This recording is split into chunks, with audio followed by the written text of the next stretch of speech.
अस्सलामुअलैकुम जी। मैं हूं आपका होस्ट गुलाम दस्तगीर खान। दोस्तों, आज मेरे साथ कुछ मेहमान पाकिस्तान से इंटरनेशनली लिए हैं मैंने।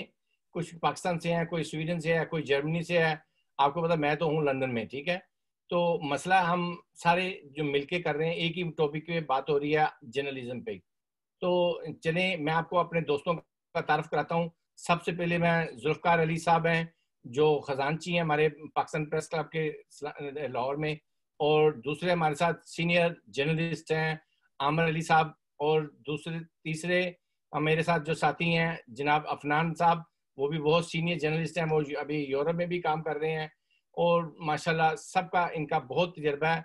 मैं तो इनके आगे कुछ भी नहीं हूँ। आज मैं बहुत बड़े बड़े आदमी ले लिए हैं। तो दोस्तों आए चलते हैं। मैं सबसे पहले आमर साहब की तरफ चलते हैं। आमर साहब से पूछते हैं कि भी आमर साहब आप बताएं कि ये जो हमारे आजकल हो रहा है कि भी सोशल मीडिया और स्ट्रीम मीडिया जो आजकल है, उसमें फर्क पड़ता जा रहा है।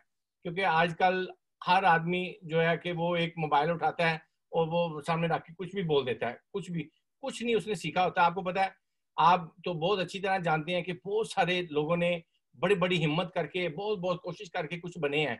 लेकिन आपको ये भी अंदाजा है कि भी कितनी मुश्किल होते हैं, अल्फाज कहने की मुश्किल बातें हैं। लेकिन मेरा आपसे यही सवाल है कि आप भी बताएं कि आपके ख्याल से इन दोनों में वाकई फर्क हो रहा है कि नहीं हो रहा। जी आमिर साहब। जी अस्सलाम वालेकुम।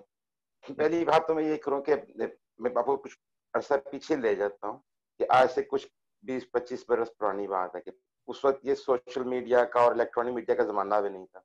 एक अखबार था और एक रिपोर्टर था और एक फोटोग्राफर होता था। उसका ये होता था कि जब कोई ऐसी वैसी कोई खबर उसके पास जब कोई होती थी जो किसी दूसरे बंदे को नहीं पसंद या कोई मुआशरे में कोई बुराई हो रही थी, तो फिर उससे ये होता था कि जो क्रिमिनल लोग है जिसके खिलाफ वो खबर होती थी, उससे वो कैमरा मैन से उसकी फिल्म छीन के उसको जाहिर कर देते थे। उसके पास सबूत कोई नहीं रहता था। उसके बाद फिर ये हुआ कि जब इलेक्ट्रॉनिक मीडिया है उसमें भी ये हुआ कि उनकी फिल्म वगैरह छीन लेते थे या कुछ चीजें सच्चाई जो होती है उसको सामने नहीं आने देते, कोशिश करते थे। लेकिन सोशल मीडिया का इस वक्त इस मुआशरे में, इस पूरी दुनिया में बहुत अहम रोल है, लेकिन उसकी कुछ अच्छाइयां भी हैं, कुछ बुराइयां भी हैं। अगर अच्छाई को देखें, हम उस पर पहले बात करते हैं कि हर बंदे की जेब में मोबाइल फोन है। जिसके पास मोबाइल फोन है उसके पास एक्सपीरियंस है या नहीं है, लेकिन वो एविडेंस, जो सबूत जो है, जो वाकया जो हो रहा है माशरे में, जो अखबार को या टीवी को वहां पहुंचने में शायद देर लगे, वो उसके पास रिकॉर्ड में तो आ गया ना। अब जी अब बंदे पे डिपेंड करता है उसको पॉजिटिव यूज करते हैं, नेगेटिव यूज करते हैं। तो इलेक्ट्रॉनिक मीडिया जो है उसका ये है कि क्योंकि वक्त के साथ साथ माशरे में तब्दीलियां आती रही, और फिर हुआ हमारे माशरे की बदकिस्मती ये है कि कुछ नॉन प्रोफेशनल लोगों के हाथों में, सेठों के हाथों में, जो बिजनेसमैन लोग थे, उनके हाथों में इलेक्ट्रॉनिक मीडिया जो आ गया, उन्होंने फिर उसे अपने मकासद के लिए इस्तेमाल किया और अवाम को सिर्फ वही बताना चाहे जो वो चाहते थे या जो उनके मफाद में था, जिससे उनको जाती मफादात थे, जिससे उनका बिजनेस रिलेटेड था। तो अवाम को तो वो जो हकीकत माशरे में हर रोज बेशुमार बुराइयां पाकिस्तान में, जुल्म और तशद्दुद और क्या क्या चीजें होती हैं, वो सब लोग तो हम नहीं देखते। सोशल मीडिया से कम से कम ये है कि हम उस उन चीजों के हम लोगों के सामने आती हैं, और जो जो पहलू वो दिखाना चाह रहे हैं, तस्वीर का एक रुख, सोशल मीडिया से ये कम से कम दूसरा रुख अगर आप उसको, लेकिन देखने वाले को भी चाहिए कि उसे इन्वेस्टिगेट करे, उसकी तस्दीक करे, लेकिन कम से कम हम उसका दूसरा रुख तो देख सकते हैं। ये बिल्कुल उसमें थोड़ी सी नई तब्दीली है। बिल्कुल। मैं यही ऐसे ही सवाल मैं जुल्फकार साहब से भी करूंगा कि जुल्फकार साहब, आप इतने सीनियर जर्नलिज्म में हैं, आप इतने माशाल्लाह ओहदों पे रह, इतना आप बताएं कि कई खबरें ऐसी हैं, जैसे आजकल कई खबरें ऐसी हैं कि जो सोशल मीडिया पे पहले आती है, स्ट्रीम मीडिया में बाद में आती है। तो इसकी क्या वजह, या आती नहीं है कुछ वो सारी खबरें तो आप जानते ही हैं जो अभी तक किसी टीवी ने नहीं चलाई, जो आजकल जैसे कि ये लड़कियों का लड़ाई का सिलसिला आ रहा है। हम किसी की बेटियों को बदनाम नहीं करना चाहते, लेकिन वैसे आपको पता ही है कि भी काफी इश्यू हो रहे हैं। लेकिन आपके ख्याल से क्या, क्यों नहीं चला रही ये मीडिया जो है। जी, इसमें जो खान साहब, पहले तो मैं अफनान का भी और आपका भी बहुत मशहूर और अमली आसम को देख के आज बहुत खुशी हुई है कि कम से कम 5-6 साल के बाद मुझे नजर आया है, तो बड़ा अच्छा लग रहा है। और आपकी तवज्जो से चुके हुआ है तो मैं आपको भी इस हवाले से भी शुक्रगुजार हूँ। देखिए, जो सवाल आपने किया है कि क्यों मेन स्ट्रीम मीडिया पे नहीं आ रहा और क्यों सोशल मीडिया जो है वो डोमिनेट कर रहा है, तो ये बड़ी एक वाज़ेह बात है कि पाकिस्तान को अगर आप देखें तो पाकिस्तान के अंदर मेन स्ट्रीम के मैक्सिमम 10-12 न्यूज चैनल्स हैं, 10-12। उसके मुकाबले में 12 लाख सोशल मीडिया के चैनल खुले हुए हैं। तो 12 लाख आदमी एक जगह काम कर रहा है और 12 आदमी एक जगह पे काम कर रहे हैं, तो ये मैच है नहीं। यानी अगर आप देखिए किसी गली मोहल्ले में कोई वाकया होता है, कहीं पे कोई एयरपोर्ट पे वाकया हो जाता है, कहीं पे हो जाता है, तो मेन स्ट्रीम चैनल्स का तो रिपोर्टर या नुमाइंदा या उसका सेटअप या उसका कैमरा तो वहां नहीं होगा, तो वो तो मौजूद नहीं। अब ये है कि इसलिए ये फर्क है कि कभी बाज़ औक़ात पहले उधर आ जाती है, कभी। लेकिन जो इनमें मेन डिफरेंस है ना, वो देखिए कि पूरी दुनिया के अंदर सोशल मीडिया को लोग कहते हैं कि ये गटर मीडिया है, इसके ऊपर आप रिलाई नहीं कर सकते। जैसे आसम साहब भी फरमा रहे थे कि आप तस्दीक करें। अब मुझे बताएं कि कभी दुनिया में ऐसा हुआ है कि एक सहाफी ने खबर दी और लोग फिर उसकी तस्दीक पे चल पड़े? सहाफी की खबर देने का मतलब लोग ये लेते हैं कि यही सच है, जो ये दिखा रहा है, जो ये लिख रहा है, जो ये बता रहा है, बस ये फाइनल सच है और ये हमने इसको उसको परसेप्शन के तौर पे ले लेना है। लेकिन अगर आप सहाफी की खबर को आगे लोगों को ये कहें कि अब तुम इसको काउंटर चेक करो और देखो कि क्या ये सच है, नहीं तो फिर वो सहाफी तो ना हुई। तो मैं समझता हूँ कि ये जो सोशल मीडिया पे हो रहा है, ये जर्नलिज्म तो किसी सूरत भी नहीं है। मैं इसको सहाफत नहीं मानता हूँ। सहाफत के कुछ असूल हैं, कुछ प्रिंसिपल्स हैं, कुछ ट्रेनिंग्स हैं, कुछ इदारे हैं, कुछ उसके लॉज हैं। तो इसके ऊपर ना तो लॉ लग रहे हैं, ना इसके ऊपर एथिक्स अप्लाई हो रही है, ना कोई प्रोफेशनलिज्म नजर आ रहा है। तो ये एक देखिए कि एक यलगार है, एक यलगार है। मसलन मैं इसको इस तरह से तशबीह दूंगा कि ये एक आपका जर्नलिज्म का एक ऐसा हमसाया है जो तब्दील नहीं कर सकते आप, इसके साथ आपको रहना है। यानी ये ग्राउंड रियलिटी है और ये फैक्ट है कि आपको इस बुरे अच्छे हमसाये के साथ रहना है। कभी कभी ये मोहल्ले में कोई अच्छा काम करता है, कभी कभी अच्छी बातें भी करता है, कभी बहुत बुरा हो जाता है, शराब पी के घर आता है रात को लेट नाइट और मोहल्लेदारों को तंग करता है।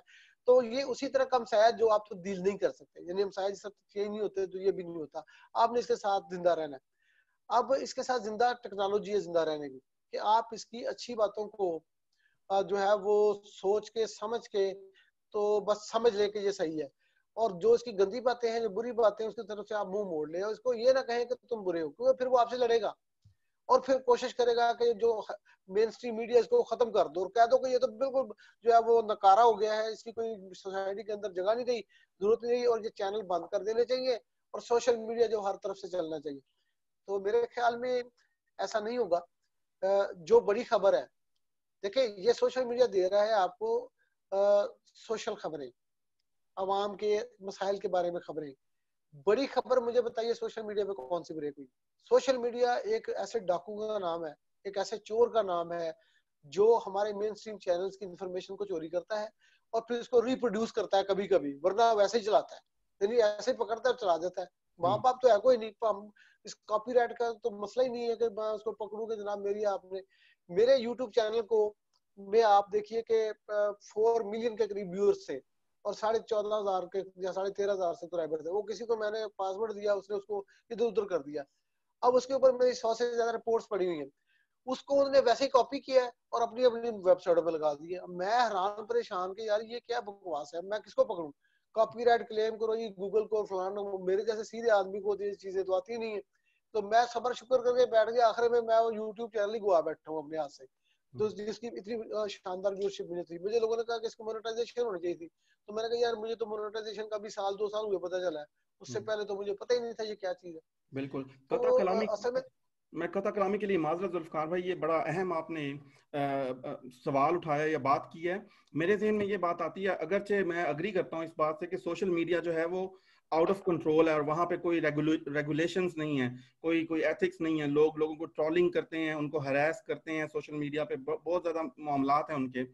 मगर दूसरी तरफ अगर देखा जाए तो पाकिस्तानी अवाम जो है वो उसको बहुत सारे इशूज़ जो है वो सोशल मीडिया के थ्रू पता लग रहे होते हैं, जबकि मेन स्ट्रीम मीडिया हमारा ब्लैक आउट कर रहा था। जैसे ये मलिक रियाज साहब की जो है बेटी वाला मामला चल रहा है, उससे पहले जो कर्नल की बीवी वाला मामला हुआ, फिर वो सलाहुद्दीन था जिसको टॉर्चर करके मार दिया पुलिस ने, साहिवाल वाला वाकया था। तो ये किसी हद तक ये एक ब्लेसिंग इन डिस्गाइज भी तो है ना सोशल मीडिया। क्या आप कैसे इसको देखते हैं? बिल्कुल ठीक बात है अफनान, बिल्कुल सही फरमा रहे हैं आप। कहीं जहाँ पे स्टेट एक्ट करती है या जहाँ पे मीडिया मालकान अपने मफादात का तहफ़्फ़ुज़ के लिए किसी चीज को हाइड करने की कोशिश करते हैं, वहाँ सोशल मीडिया आ जाता है। अब बात पता क्या है, बात ये कि अब ऐसी चीजें जो आपने मिसालें दी हैं कि वो जो लड़के को मार दिया उन्होंने रहीम यार खान ने, और जो आप ये मतलब रियाज वाली बात कर रहे हैं, जो और बातें कर रहे हैं, तो ये बात दुरुस्त है। अब ये बात मेन स्ट्रीम के चैनल के मालकान को भी पता है और गवर्नमेंट को और स्टेट को भी पता है कि यार ये काम इंफॉर्मेशन हमारी रुकनी नहीं है। इसलिए उन्होंने जो है वो 3-4 माह पहले की बात है कि उन्होंने एक रेगुलेशन लाने की कोशिश की सोशल मीडिया को रेगुलेट करने के लिए। तो हमने उसकी शदीद मुखालफत की, Pakistan federal union of journalist जिसका मैं ट्रेजर हूँ इस वक्त, सेक्रेटरी फाइनेंस हूँ। तो हमने और हमारे प्रेसिडेंट साहब शहजाद जुल्फकार हैं कोयटा से और सेक्रेटरी जनरल नासिर जैदी हैं। नासिर जैदी साहब का थोड़ा सा तारीफ इसलिए कराना चाहूंगा कि वो पता चले आपको कि हम किस लेवल पे हम एफर्ट करते हैं और वो कौन लोग हैं जो इसके आगे बढ़ते हैं। तो नासिर जैदी साहब वो हैं जिन्होंने जनरल ज़ियाउल हक के दौर में आज़ादी सहाबत के लिए कोड़े खाए कोट लखपत जेल लाहौर में। तो वो आजकल सेक्रेटरी जनरल है हमारे। तो मैं समझता हूँ कि ऐसे लोग जब बात करते हैं तो उसका कुछ मतलब होता है। तो उन्होंने ये बात की कि ये सोशल मीडिया की रेगुलेशन जो है वो मुमकिन नहीं है और अच्छी बात नहीं होगी, क्योंकि आप इस पे तो गलत बातें कि सबका छोटी मोटी जो चीजें लोगों तक पहुंच रही हैं, जो स्टेट छुपाना चाहती है वहां से जब आप रेगुलेट कर लेंगे तो भाई ये कैसे होगा। उन्होंने गूगल को भी कहा, उन्होंने यूट्यूब को भी कहा, उन्होंने फेसबुक को भी गवर्नमेंट ऑफ पाकिस्तान ने कहा कि आप अपने ऑफिस पाकिस्तान के अंदर खोलें और जो ऑफिस नहीं खोलेगा हम उसको ब्लॉक कर देंगे। तो फेसबुक ने भी उनको ठेंगा दिखाया, यूट्यूब ने भी दिखाया, गूगल ने भी दिखाया, तमाम किस्म की जो ऑपरेटर्स हैं इंटरनेशनल, उन्होंने पाकिस्तान गवर्नमेंट को ये कह दिया और ऊपर से हमारा प्रेशर, जिसकी वजह से फिर वो लेजिस्लेशन जो होने चाह रही थी या होना जा रही थी पाकिस्तान की पार्लियामेंट के अंदर, वो अब वक्ती तौर पर रुकी हुई। और फेडरल मिनिस्टर शिबली फराज ने वादा किया कि हम ऐसा कोई कदम नहीं उठाएंगे। तो मैं समझता हूँ कि एक ब्लाइंड डिस्गाइज बिल्कुल ठीक है। फरहान कहता है कि जो है वो एक पैरेलल एक चीज चल रही है। यानी मैं बतौर जर्नलिस्ट रहता हूँ, ये आसम को पता है इस बात का कि हम साफियों की तंजीमों की खबर, हमारे लीडरों की खबर, हमारे मसाइल की खबर छपना हमारे ही अखबार में तकरीबन नामुमकिन था, हमारे टीवी चैनलों पे चलना नामुमकिन था। अब सोशल मीडिया के सहारे की वजह से हम अपनी जो एफर्ट्स हैं, जो हमारी तहरीकें हैं, हम उसके ऊपर चला रहे हैं, हम भी उसका फायदा उठा रहे हैं। लेकिन मसला ये है कि अब ये कौन फैसला करेगा, ये कैसे होगा कि रिलायबिलिटी का लेवल जो है वो कम से कम, मैं कहता हूँ कि चलो 100% ना जाए, 50% तो हो, आधी खबर तो सच हो ना। ये तो ना अगर बेपरखी आप उड़ाते जाए और लोगों को गुमराह करते जाए, फिर सोसाइटी के अंदर बिगाड़ पैदा हो जाएगा, तो फिर कौन रोकेगा। तो इसका एक सवाल ये अभी अनसॉल्व है, इसका जवाब तलाश पूरी दुनिया की कर रही।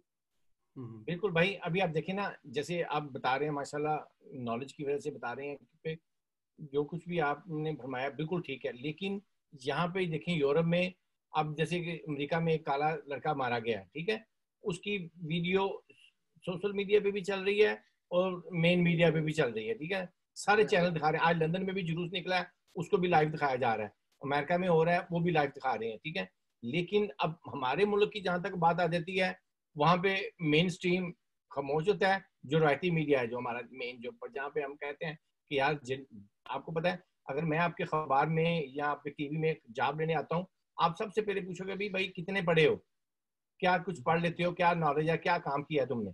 तो वो ठीक है ना, मुझे जॉब ही नहीं मिलेगी अगर मैं कहूँगा जी मैं तो बिल्कुल ही कुछ ही नहीं पढ़ा हुआ, कुछ कोई कभी स्कूल ही नहीं गया, आपने कहा भाई जॉब फारग हो तुम, छुट्टी है, ठीक है, आपको नहीं, हम कलम नहीं दे सकते आपको ना, कि लिखना पढ़ना आप काम कोई नहीं होगा आपका। लेकिन वही सोशल मीडिया जो है, वहां पे आप गाँव में मैंने देखे हैं लोगों के लोग बने हुए बड़े बड़े काम, जब उनको बकायदा यूट्यूब से पैसे मिल रहे हैं, सब कुछ कर रहे हैं वो लोग। लेकिन ये जरा बात हटके हो रही है मौजूद से। लेकिन मेरा कहने का मतलब ये है कि मेन स्ट्रीम जो है वो खामोश है। वो क्यों खामोश है? देखिए मेरा ख्याल आमिर भाई से पूछते हैं इस बारे में। आप प्लीज आप बताएं जुल्फकार भाई, कैरी ऑन। मैं एक जुमला कहूंगा फिर आमिर के पास चले जाएं। मैं ये कहना चाह रहा था कि मेन स्ट्रीम चैनल खामोश नहीं होता, उसको खामोश कराया जाता है। मैं आपको पाकिस्तान के अंदर लड़ाई है ना, पूरी एक लड़ाई चल रही, जंग चल रही, देखें कौन जीतता है, और बड़ी जोरदार लड़ाई है, इसमें चीजें सामने वाजे हैं। मैं कहता हूँ कि आपको अभी ये फैसला करना है कि कैसे मेन स्ट्रीम मीडिया खामोश, कहाँ पे वो खामोश होता है और कहाँ खामोश करा दिया जाता है। देखिए खामोश जब करा दिया जाता है ना, तो फिर आपको पता है पाकिस्तान के अंदर हालात ऐसे नहीं है जैसे आप लंदन में बैठ के या आप स्वीडन में बैठ के बात करें, या आप कहीं वाशिंगटन डीसी में या न्यूयॉर्क में या कहीं और बात करें, वो और बात है। वहाँ सोसाइटीज और हैं, वहाँ गवर्नमेंट्स और हैं, वहाँ तरीकाकार और है। लेकिन अब आप देखिए पाकिस्तान में मेन स्ट्रीम मीडिया और सोशल मीडिया ने जो खबरें ब्रेक की हैं, उसमें जमीन आसमान के फर्क है, उसमें बहुत ज्यादा बड़ा फर्क है। मसलन चांद इशू आप कहेंगे ना कि जो सोशल मीडिया ने दिए और मेन स्ट्रीम चैनल ने नहीं दिए, एक भी मेन स्ट्रीम का चैनल अगर सोशल मीडिया से उठा के दे देता है तो बाकी की मजबूरी बन जाती है, क्योंकि कंपटीशन में है। ये भी हो सकता है कि पूरा ब्लैकआउट हो जाए। तो ये भी हुआ है कि सोशल मीडिया से उठा के खबरें चलती भी है, चली भी है। सम ग्रे एरियाज को छोड़ के वो आप जो मर्जी कर लें, पाकिस्तान के अंदर वो नहीं होना, फिलहाल तो नहीं होना। फिलहाल नहीं, सही जी आमिर भाई। बिल्कुल ठीक है, यही हम ऐसे ही ना अब आगे चलते हैं आमिर भाई की तरफ, वो भी बेचारे खामोशी से बैठे हुए हैं, उनसे यही सवाल पूछते हैं। और साथ ही उनके इसमें मैं थोड़ा सा ऐड भी करना चाहूंगा कि भी आप अब देखें ना, यहाँ पे अब चल रहा है सारा कुछ, ठीक है ना। आप पाकिस्तान में जैसे भी भाई बता रहे हैं कि भी इतना मुश्किल है कि लोग खामोश करा देते हैं, हालांकि बहुत सारे कातलों का अवाम को पता है, छोटे छोटे बंदे को पता है कि इसका कातल वो है, इसका कातल वो है, हम वो भी नाम नहीं ले सकते, ठीक है। लेकिन ये क्यों ऐसे, हम यहाँ पे अब देखें, अब मुझे ये नहीं पता कि जुल्फकार भाई कभी यूरोप में आए कि नहीं आए। हम लोग यहाँ पे बहुत बहुत अजीब काम करते हैं, छोटे छोटे काम भी, जो कि पाकिस्तान में हम अपने घरों में नहीं काम करना पसंद करते, वो यहाँ पे हमें खुद करना पड़ता है। ये वो अलग बात है, हम तो पूरी दुनिया देखी हुई है, तो बस सही है। आमिर भाई जो है ये हमारे सीनियर तरीन जर्नलिस्टों में से एक हैं, और बड़ा दौर इन्होंने देखा है, वो भी एक जर्नलिज्म का टाइम था, जुल्फकार भाई ने देखा है, तो इनसे भी पूछते हैं कहते हैं। बिल्कुल आमिर भाई बताएं। जी अब मेरी आवाज आ रही है आपको? जी बिल्कुल आ रही है जी। भारतीय हो रही है मेन स्ट्रीम मीडिया की और सोशल मीडिया की, उसमें एक आप चीज को नोट करो कि अगर आप लोग यूरोप में रहते हो, ये जुल्फकार भी पाकिस्तान में बैठ के यूरोपियन चैनल देखिए, आप शाम 6 बजे से रात 11 बजे तक जब आप 4-4, 5-5 प्रोग्राम करोगे, अगर आप पिछले 4-5 साल का रिकॉर्ड अगर उनका टीवी प्रोग्राम का चेक कर लो, तो वो शुरू होते हैं गवर्नमेंट से अपोजिशन गवर्नमेंट, वो इस बॉल इसके हाथ से उसके हाथ में, किसी इश्यू पे बात ही नहीं करते। जब वो इस तरह की चीजें जब मेन स्ट्रीम मीडिया पे आएंगी, फिर सोशल मीडिया पे लोग बैठे, उन्हें कुछ ना कुछ तो चाहिए, तो उनको एक बहाना मिल जाएगा जो भी है।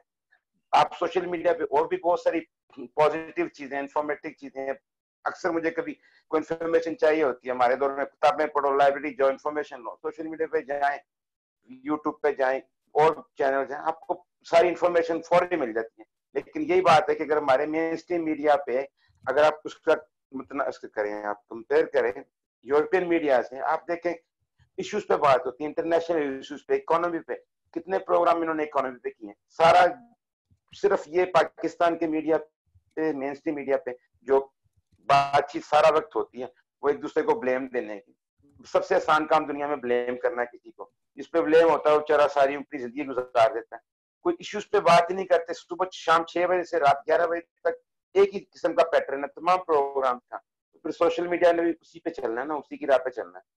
फिर एक बंदा शुरू करता है, फिर पाकिस्तान में आपको जैसे पता ही है, वो पंजाबी में कहते हैं लकीर के फकीर, वो एक करता है, फिर दूसरा, फिर तीसरा, चौथा, इस तरह बढ़ते रहते हैं एक दूसरे से देख के। उसकी वजह ये यहाँ पे यूरोप में तो नहीं ऐसा कोई सारा वक्त लोग बैठे पॉलिटिक्स पे, बहुत कम लोग पॉलिटिक्स पे बात करते हैं। इश्यूज जो पब्लिक के जो इशू हैं, जो आवाम के इशू हैं, जो उनको मसाइल दरपेश हो सकते हैं, उस पर बात होती है। हमारे पाकिस्तान में सारा वक्त पॉलिटिक्स पॉलिटिक्स पॉलिटिक्स, और वो एक ही चीजों के गिर्द घूमता है सारा वक्त। फिर सोशल मीडिया भी वैसा ही है, और मेन स्ट्रीम मीडिया में भी वैसी चीजें आ रही। बिल्कुल। अच्छा आमिर भाई, आप भी और जुल्फकार भाई, आप इस वक्त मौजूदा तौर पे हैं, पाकिस्तान के जो जर्नलिस्ट हैं उनकी लीडरशिप हैं आप, तो ये एक सवाल बड़ा अहम ये उठता है कि एक तरफ हम देखते हैं कि पाकिस्तानी मीडिया मालकान में से कुछ जो है वो जेलों में पड़े हुए हैं, जर्नलिस्ट को थ्रेट होते हैं। कुछ अर्सा पहले तक हामिद मीर जैसे सीनियर जर्नलिस्ट को गोलियां भी मारी जा चुकी हैं हमारे मुल्क में।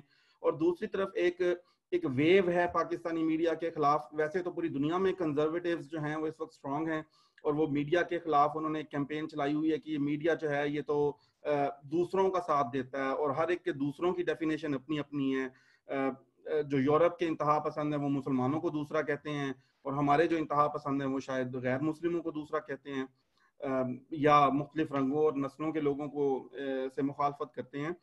तो ये हो क्या रहा है हमारे मुल्क में? मुस्तकबिल आप क्या देख रहे हैं मीडिया का, खासतौर पे मतलब आप दोनों सीनियर्स हैं, आमिर भाई भी और जुल्फकार भाई तो अब मौजूदा हमारी लीडरशिप है, तो आपको क्या लगता है कहाँ जा रही है ये बात और होगा क्या आगे?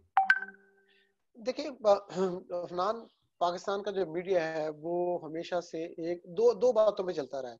आप भी यहाँ पे न्यूज में थे जब, आपको भी पता है, और अब भी वही बात, यानी दो बातें थी। एक बात जो है वो ये थी कि पाकिस्तान का मीडिया सुप्रीम है, इसकी एक सुपरमेसी है सोसाइटी के अंदर, हुकूमतों को डोमिनेट करता है, हुकूमतों को डिक्टेट करता है, हुकूमतों को चलाता है।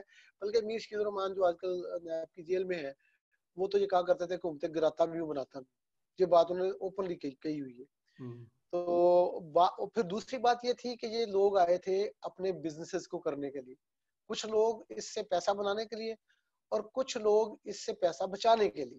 यानी जो उनके दीगर कारोबार हैं तो वो कहते थे कि मीडिया में आ जाओ और बाकी जो गड़बड़ हम कर रहे हैं वो मीडिया के अंदर रह के हम उसको सेव कर लेंगे, उसको बचा लेंगे। गवर्नमेंट डरेगी, इदारे डरेंगे, तो मैं अपना काम चलाता रहूंगा। तो ये दो मकासद हैं पाकिस्तान के अंदर मीडिया इंडस्ट्री को बनाने वालों के। पहला मकसद जो मैंने अर्ज किया कि वो कहते थे कि हम डोमिनेट करें और ग्रिप करें, इशू करें और पैसा बनाएं। तो पैसा बनाने वालों में मीर शकील रहमान साहब शामिल हैं। उन्होंने खुद कहा इस्लामाबाद में एक मीडिया टॉक में कि यार मेरे से कौन सी सहाफत कराना चाहते हो, मैं कौन सी सहाफत कर रहा हूँ, मैं तो एक कारोबारी आदमी हूँ, मैं कारोबार कर रहा हूँ। आप मुझसे जर्नलिज्म की बातें पूछते हैं, मैं कोई मौलाना जफर लिखा हूँ, मुझे अब क्या बातें सुनाते रहते हैं भाई। और सहाफत को छोड़े, मैं कारोबार कर रहा हूँ, नफे नुकसान का काम कर रहा हूँ। नफा होगा तो करता रहूंगा, नुकसान होगा तो बंद करूंगा। तो ये बात, उनकी बात सही थी, सही इस लिहाज से थी कि वो जो है वो जो कर रहे थे वो प्रॉफिट लॉस की बैलेंस शीट को देख के कर रहे थे फैसले कि यार गवर्नमेंट को कितना तंग करना है कि वो हमारे काम में, हमारे इश्तेहार में दे, हमें बिजनेस दे ताकि हमारी बैलेंस शीट ज्यादा स्ट्रांग हो। तो और गवर्नमेंट को हमने कितना तंग नहीं करना कि वो हमसे खुश रहे, ये भी बात वो मद्देनजर रखते थे। लेकिन जब से वो जेल गए हैं तो मेरे ख्याल में उनकी परसेप्शन चेंज हुई है, क्योंकि वो अब जो बात कर रहे हैं वो डिफरेंट कर रहे हैं।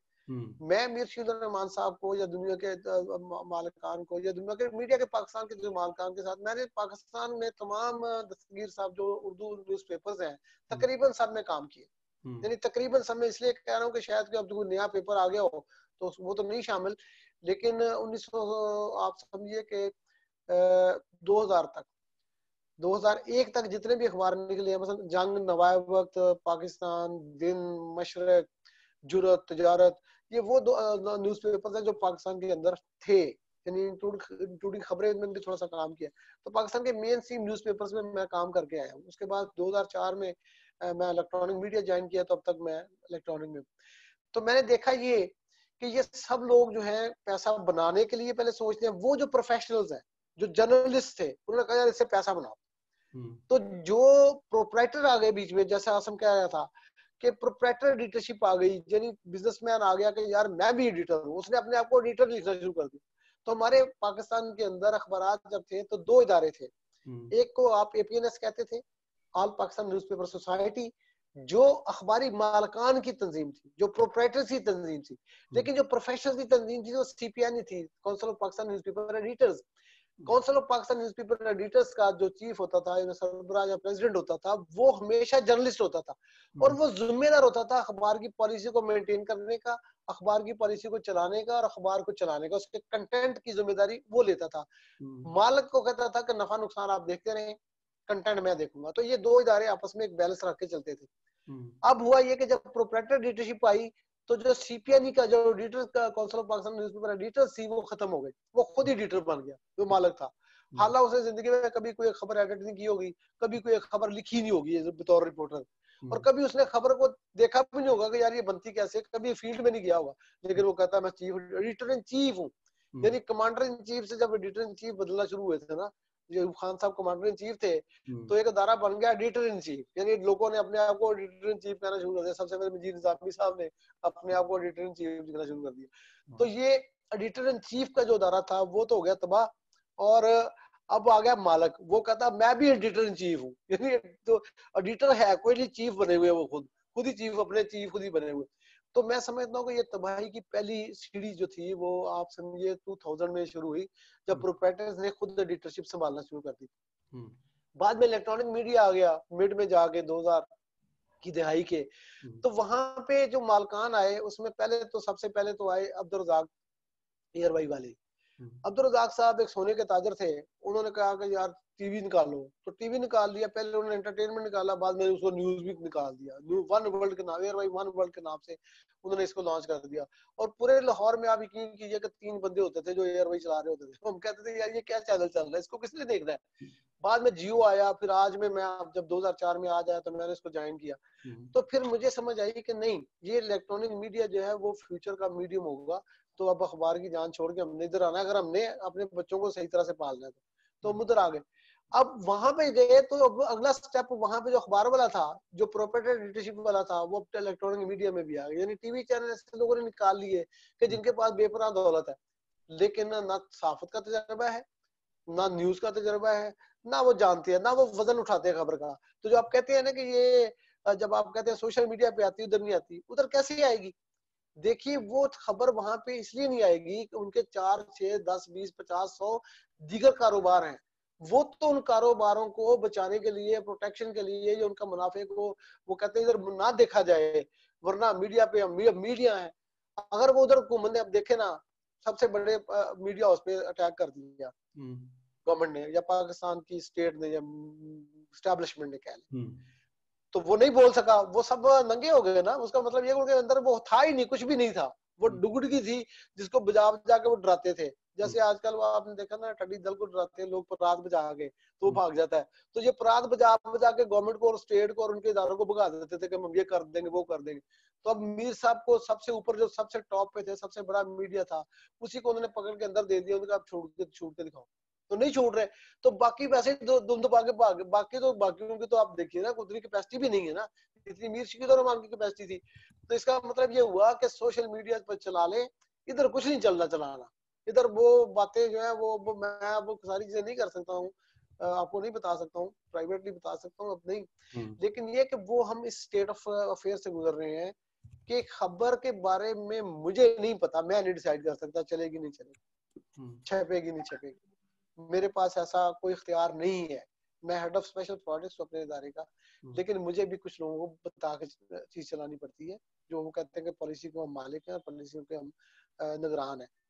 तो बात सीधी सीधी है दस्तगीर साहब कि सोशल मीडिया एक तरफ से हमें सपोर्ट भी कर रहा है, हमारे लिए अच्छी चीज भी है, लेकिन फैसला वही जो मैंने पहले बात की, फैसला ये होना है कि इसकी क्रेडिबिलिटी को कैसे हम आमिर भाई, यही सवाल हम आमिर भाई से भी पूछ के देखते हैं जुल्फकार भाई, ताकि आप तो पाकिस्तान में बैठ के ये सोच रहे हैं, क्या आमिर भाई भी यही सोचते हैं कि पाकिस्तान में जो मीडिया कंट्रोल करने वाले हैं वो कोई और अदारे हैं, क्योंकि उन्होंने में आप काम कर रहे हैं, तो क्या क्या सोचते हैं आप?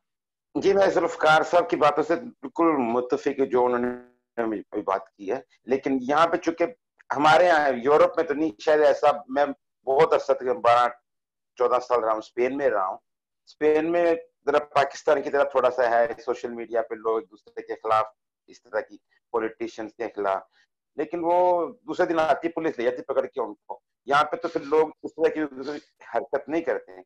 हमारा जो पाकिस्तानी, हम लोग जो पाकिस्तान में जो सोशल मीडिया है उसके ठीक है कुछ असूल और कवायद ज़वाबित तय तो होने चाहिए, लेकिन अगर आप ये कहें कि वो बिल्कुल बुरा है मेन स्ट्रीम मीडिया के मुकाबले में, तो वो मुनासिब नहीं। वो हम लोगों को अक्सर औकात वो इंफॉर्मेशन देते हैं जो हमें टीवी नहीं बताता, जो मालकान, जो सेठ बैठे हैं, जो उनकी मर्जी से चलता है। मैं खुद पाकिस्तान में के अखबार में काम करता रहा हूँ, इन्वेस्टिगेटिव रिपोर्टिंग की, इतना आप रिपोर्ट बना के ले जाते हैं, एडिटर को देते हैं, अगले दिन छपती कुछ हो रहा है या छपती ही नहीं है। तो सच्चाई जो है उसको बाहर तो आना चाहिए, उसका एक जरिया है, ठीक है। मैं ये कहता हूँ कि सच्चाई जो है वो सामने आ रही है, इस तरीके से भी आ रही है, देखने वाले पे मुनसर करता है ना। अगर आपको किसी ने बात बताई है, आप उसकी तहकीक के कई जराए, आप तो अपने कौन सा लाइब्रेरी में जाके चेक करना, बेशुमार जरिए हैं, आप उससे कंफर्म कर सकते हैं कि जो बात हो रही है इसमें कितनी हकीकत है। तो देखने वाले पे भी डिपेंड करता है। तो अगर अक्सर यहाँ पे सोशल मीडिया पे ऐसी वीडियोस होती हैं, एक दो आप देखते हैं, नहीं पसंद है आपको, ठीक है, आप उसे ना देखें, और लोग हैं उसको देखेंगे, जरूरी तो नहीं कि हमने उसी को देखना है जो आ रहा है। मेन स्ट्रीम मीडिया पे अगर उनको वो अगर करना चाहें, ठीक है, अपनी पॉलिसीज चेंज करें, जो अवाम की इंटरेस्ट की चीजें हैं उसको सामने लाएं, लोगों ने देखेंगे, पसंद करेंगे, क्यों नहीं पसंद करेंगे, नहीं देखेंगे सोशल मीडिया। अब चूंकि हर बंदा घर में बैठा, वही चीजें रिपीट हो रही हैं, वो एक प्रोग्राम होता है शाम को 3 घंटे बाद दोबारा रिपीट करते हैं, वो बंदे ठीक है, वो देखा शाम को देखा था, सुबह फिर वो देखेंगे अगले दिन। वो उनके पास इंटरनेट है, हर बंदे के फोन में छोटा सा टीवी है, वो खोलता है, उसे देखता है। बिल्कुल। अच्छा, इसके अलावा मैं जो एक चीज सोचता हूँ वो ये कि जो एक मिशनरी जर्नलिज्म हुआ करता था, जो हमने फैज साहब जैसे लोगों के बारे में सुना, मिनहाज बरना हुआ करते थे, निसार उस्मानी हुआ करते थे, वो चीजें कहाँ गई? अगरचे मैं ये जानता हूँ, मतलब जुल्फकार भाई को मैं जाती तौर पे जानता हूँ, मैं इन दोनों का जूनियर हूँ। एक दफा मैंने आमिर अली आसिम साहब से पूछा कि आपका फेवरेट रिपोर्टर कौन है, तो इन्होंने कहा कि जुल्फकार अली महतू। और मैंने पूछा कि क्यों, तो फिर ये बताने लगे कि लेग वर्क करता है, ऑनेस्ट है और ब्रेव है। तो मैंने भी उन्हीं चीज़ों को फिर फॉलो करने की कोशिश की अपने प्रोफेशनल कैरियर में। तो वो लोग मतलब नजर आता है कि हैं, लेकिन क्या आहिस्ता आहिस्ता खत्म नहीं होती जा रही वो चीज, जब मीडिया खुद कॉर्पोरेट मीडिया बन गया, जिस तरह जुल्फकार भाई ने एक्सप्लेन किया पहले, तो फिर क्या बनेगा? फिर जर्नलिज्म तो नहीं रह जाएगा, ये मीडिया तो कुछ और ही बन जाएगा अगर इस तरह रहा तो। मैं बोलूंगा या आसम साहब बोलेंगे? आप दोनों में से कोई भी बोल सकता है। आसम साहब पहले बोल ले।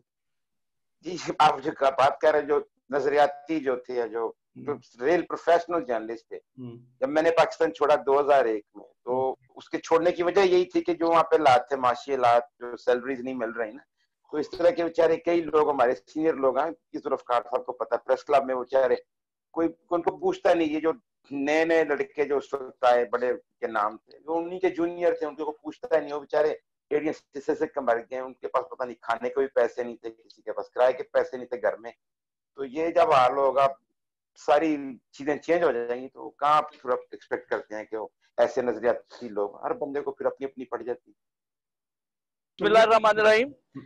सबसे पहले तो मैं ये बताना चाहूंगा कि पाकिस्तान में आपको पता ही है कि पहले से ही प्रिंट मीडिया के ऊपर रूल्स एंड रेगुलेशन मौजूद हैं, और इलेक्ट्रॉनिक मीडिया जो उसके ऊपर भी पैमरा एक बॉडी के तौर पर मौजूद है। हमारे यहाँ बड़ा अब ये जो सोशल मीडिया, इसको बड़ा जो मौजूदा गवर्नमेंट है और उसके सपोर्टर्स हैं, पीटीआई के सपोर्टर्स बहुत सपोर्ट करते रहे हैं, और बड़ा खुश दिली से इसको बड़ा वाइब्रेंट मीडिया और ये वो सारा कुछ करते रहे हैं। लेकिन हम ये कहते थे उस वक्त कि जब ये आप इसको इतना बहुत ज्यादा सपोर्ट कर रहे हैं, लेकिन टाइम आएगा जब आप इसके बारे में कुछ रूल्स एंड रेगुलेशन की बात करेंगे, कुछ इसको भी रेगुलर मीडिया में लाने की कोशिश करेंगे।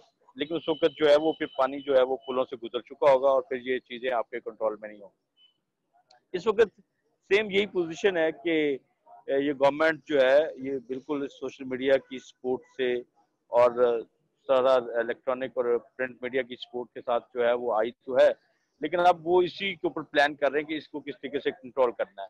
और माजी में कुछ अर्सा पहले जब फरदौस आशिक अवान मिनिस्टर थी, तो उन्होंने इस हवाले से एक दो फुल जोड़ियां छोड़ी भी कि कोई गवर्नमेंट जो प्लान कर रही है, तो उसके ऊपर PFUJ ने और तमाम यूजेस ने एक प्लान दिया था। महतू साहब ने शायद आपको बताया हो कि Pakistan federal union of journalist की तरफ से एक मुकम्मल प्लान आया था। इसके ऊपर हमने वकला के साथ मिलकर जो है पाकिस्तान के जितने भी बार काउंसिल्स हैं और APNS और CPNE तमाम के साथ मिलके जो हमने एक जॉइंट एफर्ट की थी, और इसके ऊपर लाहौर प्रेस क्लब में भी पंजाब यूनियन ऑफ जर्नलिस्ट ने एक सेमिनार जो है वो करवाया था, जिसमें डॉक्टर मेहदी हसन भी आए थे, इम्तियाज आलम भी थे, वकला रहनुमा मंजूर अली गिलानी और दीगर लोग भी आए थे। और उन्होंने इस हवाले से बिल्कुल ये कहा था कि इसको अगर कंट्रोल करने की कोशिश की गई तो फिर इससे मतलब जो आज़ादी इजहार का इशू है वो दब जाता है। तो हुकूमत जरूर रूल्स एंड रेगुलेशन बनाए, लेकिन ऐसे रूल्स एंड रेगुलेशन ना बनाए जाएं जिससे आज़ादी इजहार का इशू जो है वो दबे। तो आज भी हम ये कहते हैं कि आज़ादी इजहार का इशू नहीं दबना चाहिए। आज़ादी सहाफत जो है और आज़ादी इजहार दोनों एक दूसरे के साथ लिंक्ड है। अगर ये दब गए और पाकिस्तान के अवाम की आवाज़ दब गई तो फिर कोई भी आप कह सकते हैं कि कोई ऐसा जरिया नहीं रहेगा जिसके ऊपर पाकिस्तान की आवाज़ जो है वो दुनिया में पहुंच सके। आपको याद होगा कि पिछले 4 माशाल्लाह ऐसे आए हैं जिनको अगर रजिस्ट किया गया पाकिस्तान में, तो वो सिर्फ और सिर्फ मीडिया की तरफ से किया गया। उसमें चाहे जनरल अयूब खान का मार्शाल्लाह हो, चाहे जनरल जहिया खान का हो, चाहे जनरल जावला को, चाहे जनरल परवेज मुशर्रफ। पाकिस्तान की पॉलिटिकल पार्टीज की तरफ से उसके ऊपर जरूर रिस्पांस आया है, उसके ऊपर उन्होंने एफर्ट्स भी किए हैं, लेकिन पॉलिटिकल लोगों आमतौर पर या तो जेल में चले गए, उन्होंने मुल्क से बाहर चले गए, या जेलों में चले गए, या तो उन्होंने बेचारे उनको सजाएं मिल गई, या वो फिर मुल्क से भाग गए। तो पीछे एक पूरा खला होता है, उस खला को अगर कोई पुर करता है, उसके ऊपर अगर आवाम की कोई आवाज बनता है तो वो पाकिस्तान का मीडिया बनता है। और इस वक्त पाकिस्तान के मीडिया को दबाने की जो है वो सरतोड़ कोशिशें हो रही हैं। एक तरफ रेगुलर मीडिया को जो है वो दबाने के हवाले से मुख्तलिफ पॉलिसीज आ रही हैं। आपने देखा कि डॉक्टर फरदौस आशिक अवान के बाद अचानक जो है 2 मिनिस्टर्स जो हैं वो, एक मुशीर इत्तलात, पहले मुशीर इत्तलात से काम चलाया जा रहा था, अब मिनिस्टर भी हैं और मुशीर इत्तलात भी हैं। तो मुशीर इत्तलात जिस शख्सियत को लाया गया है उससे भी काफी मैसेज जो है वो क्लियर हुआ है कि गवर्नमेंट किस तरफ जा रही है। और इसी तरीके से मिर्च शकील रहमान की गिरफ्तारी जो है उसको भी आप कई हवालों से देख सकते हैं कि उसके ऊपर कहा तो ये जाता है कि ये इसमें भी कि जी ये जालिम मालिक है, हम भी मालिकों की जालमाना पॉलिसियों का शिकार रहे हैं। इन्होंने कभी हमसे नहीं पूछा कि जब ये इदारे बंद करते हैं, जब ये बेरोजगारी का तूफान लाते हैं, जब ये तनख्वाहों में कटौतियां करते हैं, तो उसके ऊपर बतौर वर्कर हमें शदीद एहतजाज होता है, हमें दुख होता है, हमारे यहाँ बेरोजगारी का सैलाब आता है। लेकिन उस वक्त तो गवर्नमेंट हमें कोई इस तरह का सपोर्ट नहीं करती। हमारा 12 ये मुतालबा रहा कि इश्तिहारात को जो है वो मुनशरूत किया जाए वेज अवार्ड के नफाज से। अफनान आप भी रहे हैं, आपको भी पता है कि ये मुतालबा हमारा कितने सालों से रहा। अभी तक इस मुतालबे को अमली तौर पे नहीं किया गया। सिर्फ KPK में इस वक्त जब मुत्तहदा मजलिस अमल की हुकूमत थी तो उन्होंने इसको एक रूल्स की शक्ल दी थी, कानून बनाया था और वहाँ पे कुछ हद तक इम्प्लीमेंट भी हुआ और वहाँ पे सूरत भी जर्नलिस्ट की बेहतर हुई, तो बाकी मुल्क में नहीं हुआ। तो ये गवर्नमेंट जो है वो इसको टूल के तौर पर इस्तेमाल करती है, इश्तिहार को वो टूल के तौर पर इस्तेमाल करना चाहता है। अभी भी गवर्नमेंट जो है वो जो रेगुलर मीडिया उसको कह रही है कि हम आपको इश्तिहार क्यों दें, जो ये मीडिया आ रहा है सोशल मीडिया, इसको क्यों ना इश्तिहार दिए जाए, और उसको साथ वो रेगुलर करने की भी बातें कर रहे हैं। यानी उसको कंट्रोल करने की भी बातें हो रही हैं और रेगुलर मीडिया को दबाने की भी बातें हो रही हैं। तो ये खिचड़ी सी जो है ना वो पकाई जा रही है। लेकिन मैं ये समझता हूँ कि इस तमाम सूरत के बावजूद भी सोशल मीडिया आवाम की एक आवाज बन के उभर रहा है। इसको अगर कंट्रोल करने की कोशिश की गई तो इससे आवाम के जो इश्यूज हैं, बुनियादी मसाइल हैं, वो जो है वो बिल्कुल छुप जाएंगे। क्योंकि बहुत सारे इश्यूज के ऊपर जो आपका कंट्रोल मीडिया उसको बिल्कुल काबू कर लिया जाता है, उसको किसी न किसी तरीके से मैनेज कर लिया जाता है, चाहे इश्तिहारात की शक्ल में किया जाए, चाहे मुकदमात की शक्ल में किया जाए, या चाहे किसी और तरीके से आर्बिट्रेट किया जाए। तो ये एक लड़ाई जो है वो चल रही है। लेकिन मैं ये समझता हूँ कि ये जरूरी है कि सोशल मीडिया जो है वो मुकम्मल आज़ादी के साथ अपने जो है प्लान करे। लेकिन उसके ऊपर एक चेक एंड बैलेंस हमें भी है कि हम भी कहते हैं कि होना चाहिए। हम भी कहते हैं कि जो सोशल मीडिया पे बैठा बंदा अगर कोई गलत खबर चला रहा है तो उसको उसको आंसरेबल होना चाहिए। ये नहीं है कि उसको बिल्कुल आप, यानी पाकिस्तान में जिस बंदे को उठाना चाहे तो रजवान रजी तो उठाया जा सकता है, लेकिन अगर एक बंदा यहाँ पे खुला कहे कि आसिफ अली जरदारी मर गया है और उसकी 27 रमजानुल मुबारक को जो है जनाजा अनाउंस किया जाएगा और ये किया जाएगा, तो क्या हमारी एजेंसी हमारे इदारे सो रहे? तो ये जो चीजें हैं, ये भाई माजरत कता कलामी के लिए, इसके अलावा ये भी बात है कि जो एंटी डेफेमेशन लॉज हैं, क्या वो उनका इतलाक नहीं होता सोशल मीडिया के जो लोग हैं जो रन कर रहे हैं मुख्तलिफ चैनल? मैं ये कह रहा हूँ कि यहाँ पे बहुत सारी ऐसी मिसालें हैं कि मतलब यहाँ पे मैं भाटी के इलाके में कोई इशू हुआ थाने वगैरह का, तो वो सोशल मीडिया पे चला तो सोशल मीडिया वाले वो सारे लोग गिरफ्तार हो गए। तो जब इस तरह का स्टेट, मतलब ये कह देना कि जनाब वो तो देखे ही नहीं जा सकते, वो तो पकड़े ही नहीं जा सकते। एक बंदा क्लियरली अपने ID से, अपने मोबाइल से, अपने नंबर से चीजें अपलोड कर रहा है और वो देखा नहीं जा सकता। इस मुल्क में आप मुझे बताए ना कि बेनजीर स्पोर्ट्स प्रोग्राम के ऊपर या जीतो पाकिस्तान के ऊपर रोजाना मैसेज जाते हैं, क्या वो नहीं पकड़े जा सकते? सिंपल बात ये कि ये ढगोसलेबाजी, ये जो सारी चीजें ये जानबूझ के की जाती हैं, इनको, इन क्रिमिनल्स को मुकम्मल तौर पे तहफ़्फ़ुज़ दिया जाता है, इनको नहीं देखा जाता। और ये कल्चर पाकिस्तान में आज का नहीं, शुरू से चल रहा है। यहाँ पे अड्डा माफिया भी चले हैं, उनको कभी किसी ने नहीं पूछा। यहाँ पे और बहुत सारे माफिया चलते रहते हैं। तो वो अंडर द अम्ब्रेला जो है आपके इदारे, आपके लोग जो है उनको प्रोटेक्ट कर रहे होते हैं। नतीजा ये होता है कि ये चलती रहती हैं। जब कोई एक आदमी किसी ऐसे इशू पे बात करता है जो मुफादात के खिलाफ होती है तो वो फौरन उठा लिया जाता है। मैंने आपको रजवान रजी की मिसाल दी है। इसी तरीके से हमारे यहाँ एक नौजवान जर्नलिस्ट जो था वो उठाया गया, बड़ी मुश्किल से उसकी हमने बेल करवाई, उसके बाद उसकी माफी तलाफी करवाई। अब्दुल हक, तो इजहारुल हक, तो वो भी आपके सामने होगा। तो वो नौजवान, एक गलती उससे हुई और उसने एक ऐसी चीज शेयर कर दी जो नहीं करनी चाहिए थी। नेचुरली स्टेट के अगेंस्ट चीज को शेयर नहीं किया जाना चाहिए, जो स्टेट के इलामात है उसको शेयर नहीं किया जाना चाहिए। ये रूल सबके लिए होने चाहिए, इक्वली होने चाहिए। तो ये बट सर सॉरी आपकी बात काट रहा हूँ क्योंकि हमारा टाइम पूरा हो गया। आप माशाल्लाह बहुत अच्छा बोलते हैं लेकिन आए लेट हैं, तो हमने काफी देर से प्रोग्राम स्टार्ट किया हुआ था, तो अब इसको हमारा टाइम ऊपर चले गए हम, बल्कि मैं ये सिर्फ क्लोजिंग कर रहा हूँ, एंड कर देता हूँ। मैं सिर्फ ये कहना चाह रहा हूँ कि इसके ऊपर सिर्फ ये है कि ये डिबेट होनी अच्छी बात है। आपने इस इश्यू के ऊपर डिबेट की है और पाकिस्तान में इसमें डिबेट हुई, हमने बिल्कुल सोशल मीडिया को सपोर्ट किया और हम समझते हैं कि उसको रूल्स एंड रेगुलेशन के तहत आना चाहिए। लेकिन ऐसे हो कि कोई, मतलब कोई बंदा अगर गलत कर रहा है तो जो जिस तरीके से अफनान ने बात की डेफेमेशन लॉ, डेफर्मेशन लॉ जो है उसके ऊपर इम्प्लीमेंट हो, फौरी तौर पर हो, उसके ऊपर मुकदमा हो, उसकी गिरफ्तारी हो, मतलब जो चीज गलत कर रहा है उसकी अगर कोई सजा नहीं है तो कम से कम उसको कोई आंसर तो वो दे ना। अगर एक आम रिपोर्टर, एक प्रिंट मीडिया का रिपोर्टर, एक रेगुलर मीडिया का रिपोर्टर अपने असाइनमेंट से लेके कॉपी एडिटर और ऊपर तक डायरेक्टर न्यूज तक आंसरेबल होता है, तो इनको भी कहीं ना कहीं आंसरेबल, कहीं ना कहीं इनके ऊपर एक चेक एंड बैलेंस का निजाम होना चाहिए। और अगर कोई चीज चल भी रही है तो उसको विकअप कॉल जरूर जाए कि यार ये आपने गलत कर दिया है, इसको आप या तो ठीक करें या फिर इसके ऊपर आप अपना इसको डिलीट करें।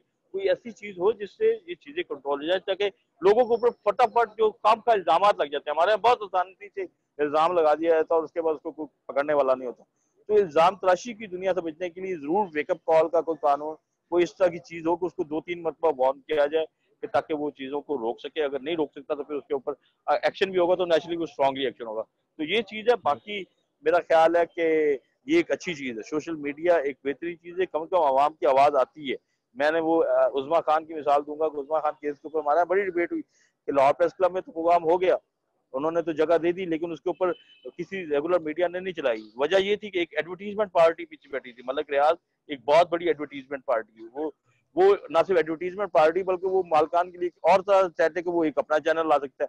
हमारे यहाँ बहुत सारे टीवी चैनल्स, बहुत सारे अखबार सिर्फ इसलिए आ गए कि उसकी रेगुलर मीडिया के मालकान ने उनकी खबरें नहीं छापी, जो उनके खिलाफ कंपेन लॉन्च की गई, तो वो अपना अखबार लेके आगे, नतीजे में उनके खिलाफ कंपेन हो गई। तो इस वक्त आप अगर पाकिस्तान में देखेंगे बहुत सारे स्कूल्स ओनर्स हैं, बहुत सारे प्रॉपर्टी डीलर्स ओनर हैं, वो सारे इस सोशल मीडिया, इस रेगुलर मीडिया में आए हैं सिर्फ इसलिए कि ताकि वो अपने माली मफादात को, अपने माशी मफादात को प्रोटेक्ट कर सके। तो ये भी सूरत हाल चल रही है। लेकिन मैं ये समझता हूँ कि पाकिस्तान का मीडिया जो है वो आवाम की आवाज के लिए बहुत जरूरी है। ये वाहिद आवाम की उम्मीद है जिससे लोगों को कुछ ना कुछ रिलीफ मिलता है, जिससे इदारों के ऊपर कुछ ना कुछ दबाव होता है, जिसमें करप्शन करने वालों के ऊपर कुछ ना कुछ दबाव होता है। अगर ये दबाव भी खत्म हो गया तो फिर तो यहाँ पे मुकमका का दौर तो 70 साल से चल रहा है, आगे भी चलता रहेगा। बहुत शुक्रिया। बहुत शुक्रिया। बहुत शुक्रिया जी आपका आने का, आप सब दोस्तों का। आमिर भाई आपका भी बहुत शुक्रिया, और अफनान भाई आपका भी बहुत शुक्रिया, आपने बड़ा साथ दिया। तो इंशाल्लाह हम फिर ऐसे ही आते रहेंगे दोस्तों, हमें इजाजत दें, इंशाल्लाह फिर मिलेंगे, अल्लाह ने। ओके।